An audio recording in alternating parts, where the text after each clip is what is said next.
Hello hello Gopi sir. ఎవరు? నమస్తే sir. నమస్తే.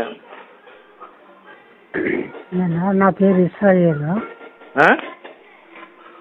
నా పేరు Israel sir. Israel. Israel. Okay, చెప్పండి ఇస్రాయిల్ గారు. తిరుపతి నుండి మాట్లాడుతున్నాను సార్. ఆ? తిరుపతి నుండి మాట్లాడుతున్నాను. చెప్పండి ఇస్రాయిల్ గారు, చెప్పండి. దాదాపు 2 సంవత్సరాల క్రితము మీ గురించి కొంచెం తెలిసింది సార్. నా గురించా? మీ గురించి ఎలాగండి? ఎలాగంటే ఒకరోజు పాకాల రైల్వే స్టేషన్లో, ఎక్కడ? పాకాల రైల్వే స్టేషన్లో ఒక చెట్టు కింద కూర్చొని బైబిల్ చదువుకుంటున్నా సార్. ఎవరు మీరు? రైల్వే స్టేషన్ లో బైబిల్ చదువుకుంటున్నారు? ఒక చెట్టు కింద కూర్చొని బైబిల్ చదువుకుంటారు. సూపర్ అండి, సూపర్. అప్పుడు 2 వ్యక్తులు వచ్చి, నువ్వు ఏ దేశంలో పుట్టావు, ఏ దేశంలో బ్రతుకుతున్నావు అని ప్రశ్నించారు. అరే కూర్చోండి అని సైగ చేశా వారు వంక చూస్తూ. మీరు? సూపర్ అండి, సూపర్ అండి. అడిగిన దానికి సమాధానం చెప్పు ముందు అన్నారు. అబ్బా. వచ్చారు, అడిగారు, కూర్చొని మాట్లాడుకుందాం అన్నా. అది సరే ఇప్పుడు చెప్పు అన్నారు. కూర్చొని ఓ 10 నిమిషాలు కొన్ని విషయాలు వారికి చెప్పి. మీరు చెప్పారు? ఏం చెప్పారు తెలుసుకోవచ్చా? చెప్తాను. నా చేతి సంచిలో నుండి 2 చిన్న కరపత్రాలు వాళ్ళకి ఇచ్చి, ఇవి పూర్తిగా చదువుకోండి, తర్వాత మాట్లాడుకుందాం అన్నా. ఓకే. కొంతసేపు అయ్యాక, సారీ పెద్దయ్య, ఈ నల్లట్ట పుస్తకం చదువుతూ ఉంటే ఏవేవో ఊహించుకుని కొంచెం దురుసుగా మాట్లాడాము, ఏమీ అనుకోవద్దు, వెరీ వెరీ సారీ అన్నారు. అంటే మీరు ఏమన్నా సెక్స్ పుస్తకాలు ఇచ్చారండి ఆయనకి, వాళ్ళకి? కాదా? సరే సరే. కాదు కరపత్రాలు ఇచ్చా. కరపత్రాలు? ఓకే. 2 చిన్న నాకు సెక్స్ పుస్తకాలు వినపడిందిలేండి, ఏమనుకోకండి. కాదు 2 కరపత్రాలు ఇచ్చారు. సూపర్ అండి, సూపర్. వెరీ వెరీ సారీ అన్నారు. అది బాగా బ్రతికిన రోజుల్లో ఏమి చేయలేకపోయినాను, ఇప్పుడు ఇంతకన్నా ఏమి చేయలేకపోతున్నానయ్యా అన్నా. ఎవరికి చేసేది? ఎవరికా? ఇంతకుముందు బాగా బతికినప్పుడు ఏమీ చేయలేకపోయినాను, ఈ కరపత్రాల గురించి చెప్తూ. కాదండి, మీరు బతికే రోజుల్లో అంటే ఇప్పుడు మనిషి అన్నవాడు తన భార్య బిడ్డలను చక్కగా చూసుకోవాలి, పెళ్లి చేసుకున్నందుకు వాళ్ళకి న్యాయం చేయాలి. అలా న్యాయం చేయడం కరెక్ట్. అది మీరు మీ భార్య బిడ్డలకు న్యాయం చేయలేదా? అప్పుడు బాగా బ్రతికినాను. అంటే బాగా బతకడం అంటే నాకు అర్థం కాలేదు. అంటే ఎలా? కొంచెం బాగా ఉన్నత స్థితిలో. అంటే 4-5 అమ్మాయిలను ఏమైనా మెయింటైన్ చేశారు? అట్లనా? ఎట్లా మరి నేను ఎట్లా తీసుకోవాలి బాగా బతకటం అనే ఆ మాటని? అయితే ఈ కరపత్రాలు వాళ్ళకి ఇచ్చినాను కదా, వాటిని గురించి నేను బాగా బతికిన రోజుల్లో, బాగా కొంచెం సున్నితంగా ఉన్న రోజుల్లో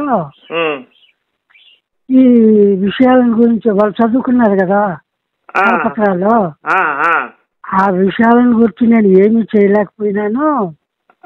ఏముంది ఇంత కరపత్రాలు ఏముంది చెప్పండి, నేను కూడా తెలుసుకుంటాను. సరే చెప్పనా? చెప్పండి. చాలా ఆసక్తికరంగా ఉంది కరపత్రాలు. కొంచెం ఒక్క నిమిషమా. ఒక్క నిమిషం. ఎంతయ్యా నీ వయసు? ఎంతయ్యా సార్? ఇప్పుడు చెప్పాలంటే 77 మైళ్ళు దాటి 78వ మైళ్ళు ప్రయాణం చేస్తున్నా. అబ్బా, 77 సంవత్సరాలు ప్రభు సేవలోనే ఉన్నావా? ఇంకా ప్రభు సేవలోనే ఉన్నావా? అది వేరే రకంగా ఉందిలేండి. అది తెలుసుకోవాలి కదా. అంటే ఇప్పుడు మీరు చెప్తుందంతా కూడా ప్రభు సేవలో ఉన్నారా లేదా అని నాకు డౌట్ వచ్చింది, అందుకని. లేదు సార్, ప్రభు సేవలో మానేశారా? మానేశారు. అయ్యో, ఎందుకనండి? అది చాలా పెద్ద చరిత్రలేండి. Okay okay. నేను ఎవరో తెలుసా మీకు? నేను తెలుసా ఎవరో? తెలీదు. వాళ్ళు చెప్పిందే ఏమని చెప్పినారంటే, వాళ్ళు మీ గురించి ఏం చెప్పినారంటే, గోపి గారని హైదరాబాద్ లో ఉన్నారు, దేశం కోసం ధర్మ రక్షణ కోసం ఆయన ఎంతో శ్రమిస్తున్నారు, ఈ పాస్టర్ల దురాగతాలను, బైబిల్లోని తప్పుడు సమాచారాలను, ఈ పాస్టర్లు చేసే మత మార్పాలను అడ్డుకునేందుకు చాలా పోరాటమే చేస్తా ఉన్నారు, ఒకసారి ఆయనతో మాట్లాడండి, మీకు కూడా చాలా విషయాలు తెలుస్తాయి, బహుశా మీ ఆశయం కూడా నెరవేరవచ్చు, దేనికైనా ఒకసారి ఆయనతో మాట్లాడండి అని మీ ఫోన్ నంబర్ ఇచ్చి, మేము వెళ్లాల్సిన ట్రైన్ కదులుతోంది, తప్పకుండా గోపి గారితో మాట్లాడేందుకు ట్రై చేయండి అంటూ వడివడిగా వెళ్ళిపోయారు సార్. వారి పరిచయానికి కూడా అవకాశం లేకుండా పోయింది. అప్పుడు నేనేమనుకున్నానంటే, దాదాపు 40-45 సంవత్సరాల క్రితం వరకు మా క్రైస్తవ బోధకులు, మిషనరీలు అమాయక హిందూ బడుగు వర్గాల కుటుంబాలను ప్రలోభపెట్టి విడిగా క్రైస్తవంలోకి మార్చేస్తుంటే, నోరు విప్పని ఈ హైందవ సమాజం ఇప్పుడు ఈ డొంక తిరుగుడు బైబిల్ని అధ్యయనం చేయడం, మూర్ఖమైన మా క్రైస్తవాన్ని ప్రశ్నించడం, అధిగమించడం అంత సులభమా? ఇదంతా 4 రోజులు 3 రోజులు ముచ్చటే అనుకుని నాలో నేనే నవ్వుకున్నాను సార్. హలో సార్, కట్ అయిపోయింది, మీ దగ్గర నుంచి మాట వినపడట్లేదు, అందుకని కట్ చేశాను. మాట వినపట్టలేదా? ఇప్పుడు వినపడుతుంది, చెప్పండి. కరపత్రంలో ఏముంది అంటే ఇంతవరకు ఏం వినపడలే, అసలు మాట వినపడలేదనే కట్ చేశాను నేను. ఇప్పుడు బాగానే వినిపిస్తుంది. మధ్య మధ్యలో సిగ్నల్ లేదనుకుంటా, అసలు మాట పోయింది శాంతం. అవునా? సరే, ఆ కరపత్రం మళ్ళా మొదటి నుంచి చదువుతాను. చదవండి. సోదర సోదరి, నిజమైన భక్తి విశ్వాసం గల క్రైస్తవ మత కుటుంబంలో పుట్టి ఉన్నత పాఠశాల విద్య కోసం జర్మన్ మిషనరీలు స్థాపించిన బోర్డింగ్ లో చేరి వారి పాఠశాలలోనే చదువుకున్నా. బైబిల్ పాఠాలు, బోధలు ప్రత్యేకంగా మిషనరీల ఆధ్వర్యంలో జరిగేవి. బోర్డింగ్ లోను, పాఠశాలలోను మా క్రైస్తవ మత సంబంధమైన అంశాలు కఠినమైన క్రమశిక్షణలో నడిపించేవారు. క్రైస్తవ మత వ్యాప్తి కోసం చిన్నతనము నుండి సిద్ధపరచడమే ముఖ్య ఉద్దేశం. బాల్యము నుండి ఇంటిలోనూ దేవుని యందు భయభక్తులతో కూడిన అమ్మా నాన్నల పెంపకం, బోర్డింగ్ లోను, పాఠశాలలోను ప్రేమపూర్వకమైన బైబిల్ పాఠాలు, బోధలతోనూ ఆకర్షితుడనై నిజ దేవుడని మేము ఆరాధించే యేసయ్య కోసం జీవితాన్ని సమర్పించుకోవాలన్నంతగా ఆధ్యాత్మిక చింతన నాలో బలపడింది. సూపర్. 1962 సంవత్సరంలో SSLC పాస్ అయి కాలేజీ చదువు కోసం ప్రయత్నించే సమయంలో అకస్మాత్తుగా మా కుటుంబంలో సంభవించిన దుర్ఘటన కారణంగా చదువు ఆగిపోయింది. జీవిత పోరాటం ప్రారంభమైంది. భవిష్యత్తు దైవభక్తితో నిండిన మా కుటుంబం అర్ధాంతరంగా ఇలా మలుపు తిరగడం కొంత బాధను కలిగించినా ఇలా జరగడం మా దేవుడైన యేసయ్య సంకల్పమేమో అని భావించాము. అది మీకు కష్టం వచ్చినా యేసయ్య మహిమ అనుకున్నారు మీరు. అది అయితే మిషనరీలు నేర్పిన బైబిల్ పాఠాలకు బోధలకు క్రైస్తవ సమాజ నిజ జీవితాలకు మధ్య తూర్పు పడమరలకు ఉన్నంత దూరం ఉందని గ్రహించా. మీరు ఎప్పుడు కలహాలు, కుయుక్తులు, సంఘంలో పదవుల కోసం పార్టీలు, పాకులాటలు, వేషధార జీవితం, విచ్చలవిడి బ్రతుకు వీళ్ళల్లో ఉంది. క్రైస్తవ సమాజంలో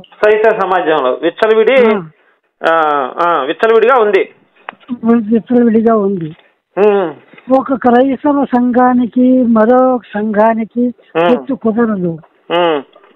చదివేది బైబిల్ గ్రంథమే, బోధించేది యేసయ్య లోకరక్షకుడన్న అంశమే, చేసేది సువార్త సేవే.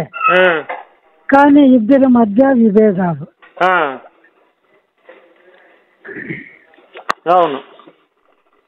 తర్వాత ఎందుకు ఇలా జరుగుతోంది అని మనసులో ఎన్నో ఆలోచనలు, ఆందోళనలు. క్రైస్తవ జీవితాన్ని గురించి దేవుడైన యెహోవా బైబిల్లో ఏమి వ్రాశాడు, ఈ బైబిల్ చరిత్ర ఏంటి తెలుసుకోవాలన్న నిర్ణయంతో ఆది నుండి ప్రకటన గ్రంథం వరకు ఆసక్తితో చదివా. వినయం, విధేయత, క్రమశిక్షణ ముసుగులో మిషనరీలు పసి హృదయాలలో బానిసత్వ ధోరణిని బలంగా ఎందుకు బీజం వేస్తున్నారో, బైబిల్ భోగోతం ఏంటో అప్పుడు స్పష్టంగా బోధపడింది. ఇదంతా ఆ కరపత్రాల్లో ఉన్న విషయం అన్నమాట. మీరు కొట్టించారు ఇవన్నీ? నేను కొట్టించా. సూపర్ పెద్దయ్య, మీరు అసలు మామూలు కాదు. మీ దగ్గర కరపత్రం ఉంటే నాకు పంపిస్తారా? బైబిల్ ప్రకారం చూస్తే ఇంకా ఉంది. చదవండి. బైబిల్ ప్రకారం చూస్తే పాత నిబంధనకు మోషే శత్రువు, క్రొత్త నిబంధనకు పౌలు శత్రువు, క్రీస్తుకు క్రైస్తవుడు శత్రువు, సర్వ మానవాళికి బైబిల్ భయంకర శత్రువు. అబ్బా, ఎక్సలెంట్ ఉందండి. బైబిల్ దేవుడు ఒక రక్త పిపాసి, వామ్మో, నిత్యం బలులను కోరే రక్త పిశాచి, జనులను హింసించే దుష్ట శక్తి, స్వార్థపూరిత అవకాశవాది, నిరంకుశత్వ మతోన్మాది, నీతి నియమం లేని అజ్ఞాని, అబద్ధాలకు, దోపిడి సొమ్ముకు జనకుడు. అందుకే రక్త చరిత్ర గ్రంథం బైబిల్ గ్రంథం, వావి వరుసలు లేని ఆటవిక జాతి గ్రంథం బైబిల్ గ్రంథం, అక్రమ సంబంధాల బూతు భాండాగారం బైబిల్ గ్రంథం, అసత్యాలకు పుట్టినిల్లు బైబిల్ గ్రంథం, అన్యజనులను హింసించి రక్తపాతాన్ని సృష్టించి భయపెట్టుటే దీని ధ్యేయం, కష్టాన్ని సంపదను కొల్లగొట్టి దోచుకొనుటే దీని లక్ష్యం, మాయ మాటలతో బుజ్జగింపు వచనాలతో నమ్మించి మభ్యపెట్టి అమాయకులను కష్టజీవులను భయభ్రాంతులతో మించి ఈ పాస్టర్లు బోధకులు దోచుకుంటున్నారు అంటే అది ఈ బైబిల్ గ్రంథం నేర్పిన విద్యయే. మన పూర్వీకుల తలలు తెగనరికి, స్త్రీల మాన ప్రాణాలను మంటగలిపి, పాలు తాగే పసిబిడ్డలని కూడా కనికరింపక, కన్న తల్లుల కళ్ళ ముందే కత్తికి కండగా ముక్కలు చేసి భయపెట్టి ఈ క్రైస్తవ మతాన్ని ప్రవేశపెట్టి ఎంతో మంది హిందువులను మతం మార్చి విస్తరింప చేసిన ఈ తెల్లదొరలు మన భారతదేశ సంపదనంతా కొల్లగొట్టి దోచుకొని సంపన్నులు కావడం ఈ బైబిల్ గ్రంథం నేర్పిన పాఠాలు.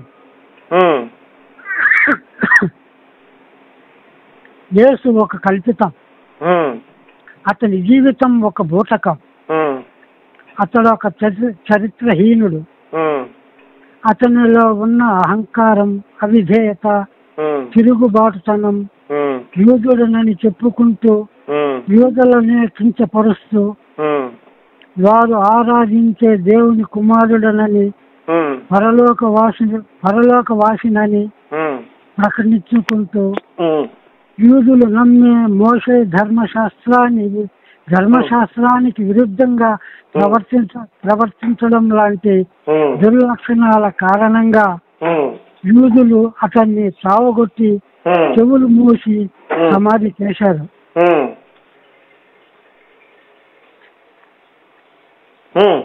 యేసు అను ఒక కల్పితం పాత్రపై క్రైస్తవ మతం ఆధారపడి ఉంది. యేసు అనే వ్యక్తి లేకుంటే క్రైస్తవం కుప్పకూలిపోవడం ఖాయం.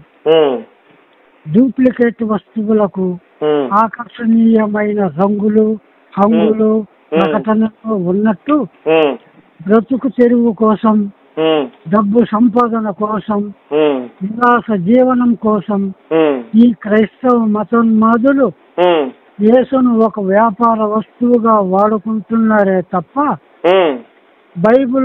బైబిల్లో వ్రాయబడినట్టు యేసు ఒక దివ్య పురుషుడు కాదు, ఒక రక్షకుడు కాదు, మహిమాన్వితుడు కాదు, యుగ పురుషుడు, సజ్జనుడు అంతకన్నా కాదు. సమస్త మానవాళికి చీడ పురుగైన ఈ బైబిల్ గ్రంథం మన భారతదేశంలో స్వైర్విహారం చేస్తోంది. పరదేశీ ధనంతో మదమెక్కి భారతీయ సమైక్య సమాజంలో కులమతాల చిచ్చు రగిల్చి దేశాన్ని ముక్కలుగా చీల్చి రూపురేఖలు మార్చేందుకు కంకణం కట్టుకుంది. మనందరినీ తరిమి కొట్టి సింహాసనం అధిష్ఠించి సుస్థిర బైబిల్ సామ్రాజ్యాన్ని స్థాపించేందుకు కుట్ర పన్నుతోంది. దాని అహంకారం మన కాళ్ళ కిందే నలిగిపోవాలి. దాని అక్షరమైనను, సున్నైనను, కొమ్మైనను ఈ మట్టిలోని మురిగిపోవాలి. భారతీయ సనాతన ధర్మానికి విదేశీ క్రైస్తవ మతోన్మాద దుష్ట శక్తికి మధ్య జరుగుతున్న పోరాటం ఇది. భరతమాత కన్నీళ్లు నేల రాలక ముందే, కులాల కుంపట్లో కూరుకోక ముందే, మత కల్లోల మంటల్లో భస్మం కాకముందే హైందవ సోదరి కళ్ళు తెరవండి, ఒక్క తాటిపై నిలవండి, ఒక్క మాటపై నడవండి. దేశం కోసం, ధర్మ రక్షణ కోసం, భరతం దాస్య విముక్తి కోసం ప్రాణత్యాగం చేసిన మహావీరుల దేహం ఈ నేలపై చిమ్మిన రక్త ప్రవాహము నుండి పుట్టిన మీరు ముందు మారాలి. సార్ వినపడుతుందా? వినపడుతుందండి, చాలా స్పష్టంగా వినపడుతుంది. సార్, మీలోనున్న శాంతి తత్వాన్ని సమాధి చేయకుంటే, మీలోనున్న మౌన వ్రతాన్ని మంట కలపకుంటే, మీలోనున్న పరమత సహనాన్ని రూపు మాపకుంటే, మీలోనున్న స్వార్థ స్వభావాన్ని భూస్థాపితం చేయకుంటే ఈ దేశం, మన భారతదేశం ఈ క్రైస్తవ మతోన్మాద దుష్టుల హస్తగతం కాక తప్పదు. పొట్టెరన్నం పెట్టి పుట్టెడి దుఃఖాన్ని దిగమింగిన తల్లి మన భరతమాత మళ్ళీ కరుడు గట్టిన ఈ క్రూర మృగాల దాస సంఖ్యల బంది కాక తప్పదు. సస్యశ్యామలమైన మన దేశం పుట్టుకొని పిడికలు మెతుకుల కోసం దేహి అని చేయి చాచి యాచించక తప్పదు. నేటి పిల్లలు రేపటి పౌరులు తండ్రులు తాతలయ్యే నాటికి బందీలై బానిసలై అమ్ముడు పోక తప్పదు. బతకలేక భారతీయులు పరుల చెంత ఆశ్రయించే జన సందోహమై కలకలలాడే మన దేశం నిర్జనమై నిర్జీవమై నిస్తేజమై గొడ్డుపోక తప్పదు. లే నడుం బిగించి నీరసించిన నీ పౌరుషానికి పదులు పెట్టు. కత్తి పట్టి పోరే శకం ఏనాడో ముగిసింది. జ్ఞానం విజ్ఞానం విజృంభిస్తోంది. ధైర్యం నడివీధుల్లో రంకెలేస్తుంది. అమాయకత్వం అడుగంటి పోతూ ఉంది. ఈ సంకర జాతి దుష్ట శక్తుల మట్టు పెట్టేందుకు ఎందరో మహానుభావులు తమ ప్రాణాలనే పణంగా పెట్టారు. వారికి నిన్నులై నిలవండి. భావి తరాలకు చుక్కానులై భరతమాత ముద్దు బిడ్డలై ఈ పరాయి కిరాయి ఎలారి గుడారాల మతోన్మాద ముష్కరుల మంట గలపండి, మన్ను కరిపించండి. పరిశుద్ధ గ్రంథం అనే మీ బైబుల్ వటవృక్షాన్ని సకలింప పూనుకునే విఘ్నులారా, దాని వేళ్ల చిగుళ్లను కూడా ఈ భరతము భూమిలో మిగలనివ్వకండి. కత్తి పట్టి కథన రంగమందు శత్రుమూకల చీల్కి చెండాడిన వీర శివాజీ, ఇల్లు పట్టి తెల్ల దొరల గుండెల్లో గూడు కట్టుకున్న మన అల్లూరి, చుట్టుముట్టిన బ్రిటిష్ సైన్యాన్ని ఎదిరించి గడగడగలాడించిన వీర నారి ఝాన్సీ రాణి, స్వాతంత్ర సమర యోధులైన మన సుభాష్ చంద్రబోస్, భగత్ సింగ్ లాంటి మహావీరులు ఆత్మ జ్యోతులై వెన్నంటి ఉండ సర్వేశ్వర దివ్యాశీసులు కంచు కోటలై కమ్మియుండ. జయం మనదే, విజయం మనదే. జై భవానీ, జై జై భరత్ మాత. బైబుల్ విశ్వాసి ఇస్రాయేల్. ఇది సార్ ఆ కరపత్రం వల్ల వారు చదువుకుని. నిజంగా మీరు గ్రేట్. ఏ ఊర్లో ఉంటారు తాతగారు మీరు? సార్ ఇప్పుడు తిరుపతిలోనే ఉన్నాను సార్. తిరుపతిలో ఉన్నారు?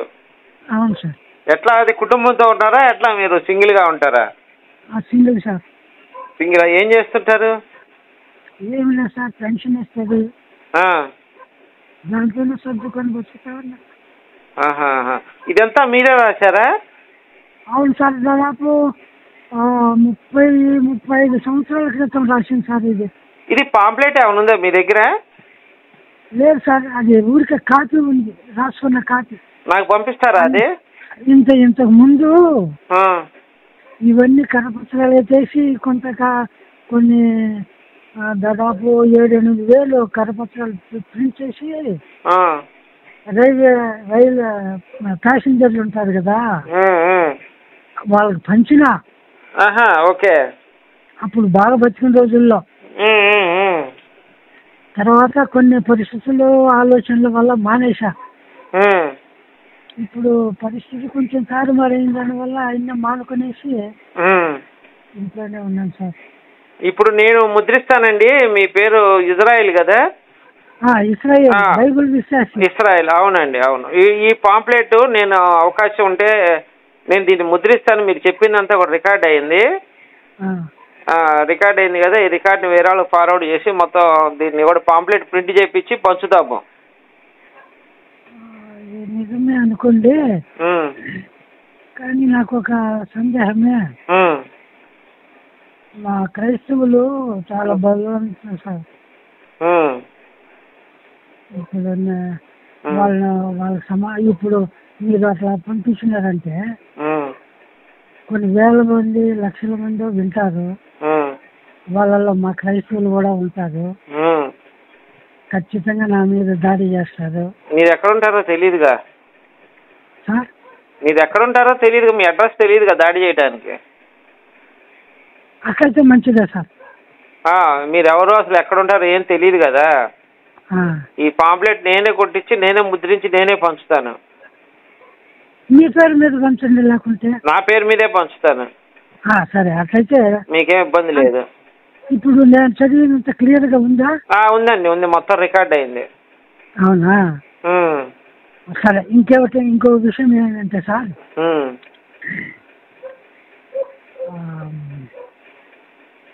నాకు ఒక ఆలోచన ఉంది సార్.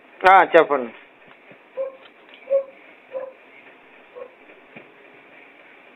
ఏంటంటే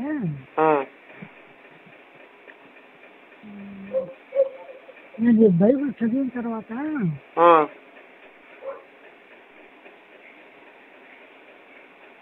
కొన్ని సందేహాలు ఉన్నాయి సార్. మీకా? అడగండి, చెప్తాను తెలిస్తే. ఇప్పుడు బైబిల్ గ్రంథాన్ని చదివినప్పుడు అవన్నీ బేతాల కథలే అన్న భావన కలిగింది సార్ నాకు. మీకు బేతాల కథలు? అవును. అందుకే ఈ గ్రంథానికి బైబిల్ బేతాల కథలు అనే పేరు పెడితే బాగుండునేమో అనిపించింది సార్. అబ్బా, సూపర్ పేరు పెట్టారండి. నా మనవి ఏంటంటే సార్, మీరు వింటాము అంటే ముందు ముందు ఈ బైబిల్ బేతాల కథల్లో నాకున్న కొన్ని సందేహాలు, వాటిలో ఉన్న మర్మాలు మీకు వినిపించాలని ఉంది సార్. చెప్పండి వింటాను, తప్పకుండా చెప్పండి, వింటారు. అంటే ఇప్పుడే కాదు,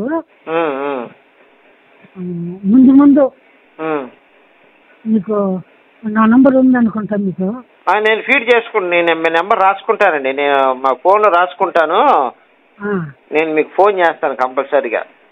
అట్లయితే ఒక్క కథను రెడీ చేసుకున్న తర్వాత మీకు ఫోన్ చేస్తా. సరే, ఒక కథ రెడీ చేసి ఫోన్ చేయండి. ఆ కథ కూడా మనం యూట్యూబ్లో పెడదాం, జనాలందరూ వింటారు చక్కగా. అయితే నా పేరు కానీ, నా పేరు కాదు, నా ఊరు, నా నంబరు ఎవరికి తెలియదండి, ఎవరికి తెలియదు. మీ పేరు కానీ, మీ పేరు కూడా, పేరు పర్లేదు లేదు. ఇజ్రాయెల్ అంటే కొన్ని వందల మంది ఉంటారు. ఊరు చెప్పను, ఊరు చెప్పండి. ఊరు ఫోన్ నెంబర్ ఎవరికి చెప్పను. చెప్పండి, మీలోని పెట్టుకోండి. నేను ఒక్కొక్క సందేహాన్ని ఒక్కొక్క కథని నేను రెడీ చేసుకున్న తర్వాత మీకు ఫోన్ చేస్తాను. తప్పకుండా. అంటే మీరు క్రైస్తవులేనా? ఎట్లా, మీరు క్రైస్తవ మతంలోనే పుట్టారా? మీ నాన్నగారు క్రైస్తవులా? ఎట్లా? కరపత్రాలు రాశాను కదా సార్. నేను పుట్టుకతోనే క్రైస్తవుని. అంటే మీ నాన్నగారు ఎలా మారారు మొత్తం? మరి ఆ క్రైస్తవ మతంలోకి ఎలా వెళ్ళారు మీ నాన్నగారు? ఏమైనా ఐడియా ఉందా? ఏమన్నా తెలుస్తుందా మీకు? నాకు పూర్తిగా తెలుసు సార్. చెప్పండి, ఎలా వెళ్ళారు? అంటే అది పెద్ద కథ, ఒకసారి అది కూడా మీకు వినిపిస్తానండి. సరే, ఈసారి నేను కాల్ చేస్తాను, మీ నెంబర్ నోట్ చేసుకుంటాను. మీరు కాల్ చేయొద్దండి సార్. ఎందుకు? ఎందుకంటే నాకు ఫోన్ లేదు. ఇది ఎవరిది మరి? ఏమంటే నాకు ఫోన్ చేసేవాళ్ళు, నేను ఫోన్ చేయగల వాళ్ళు ఎవరు నాకు లేరు కాబట్టి అది పెద్దగా నాకు అవసరం లేదనిపించింది. నేను ఫోన్ కొనుక్కోలేదు. ఇప్పుడు ఎవరైనా ఫ్రెండ్స్ని అడిగి వాళ్ళు ఎప్పుడన్నా ఇచ్చినప్పుడు దాంట్లో సిమ్ వేసి మాట్లాడుకుంటా మళ్ళా ఫోన్ వాళ్ళకి ఇచ్చేస్తా. సరే సరే, ఇదే నెంబర్ నుంచి చేస్తారా వేరే నెంబర్ నుంచి చేస్తారా? మరి ఇదే నెంబర్కి చేస్తా. మీరు ఏ నెంబర్ నుంచి చేస్తారు మీరు? ఇప్పుడు ఉంది కదా 7093. చెప్పొద్దులే, వద్దులేండి. ఈ నెంబర్ ఈ నెంబర్ నుంచి చేస్తారా? ఇదే నెంబర్తో చేస్తా. ఎవరైనా ఫోన్ ఇచ్చినప్పుడు నేను కథ పూర్తి చేసుకున్నప్పుడు ఎప్పుడైనా ఎవరైనా అడిగి ఏదో తాతాను వచ్చిందండి పేరు, తాతాను వచ్చింది ట్రూ కాలర్ లో. తాతానా? తాతయ్య తాతయ్య అంటారు. అదే వచ్చింది తాత అని. అందరికీ నేను తాతయ్య సార్, పెద్దవాళ్ళకి పిల్లలకి అందరికీ నేను తాతయ్య ఇక్కడ. అదే పేరు పెట్టారు దాంట్లో. నా పేరు ఎవరికి చాలా మంది తెలియదు, 5-6 మందికి తప్ప ఎవరికి అందరికి తాత అంటే భలే అందరికీ తెలుసు. సరే కథ రెడీ అయినప్పుడు మీరే చెయ్యండి, నేనే చేస్తాను, మాట్లాడదాం. Okay sir. సరే అండి, ఓకే అండి, రైట్ ఉంటాను సార్. రైట్, మంచిదయ్యా, మంచిది. Thank you sir. Okay, thank you.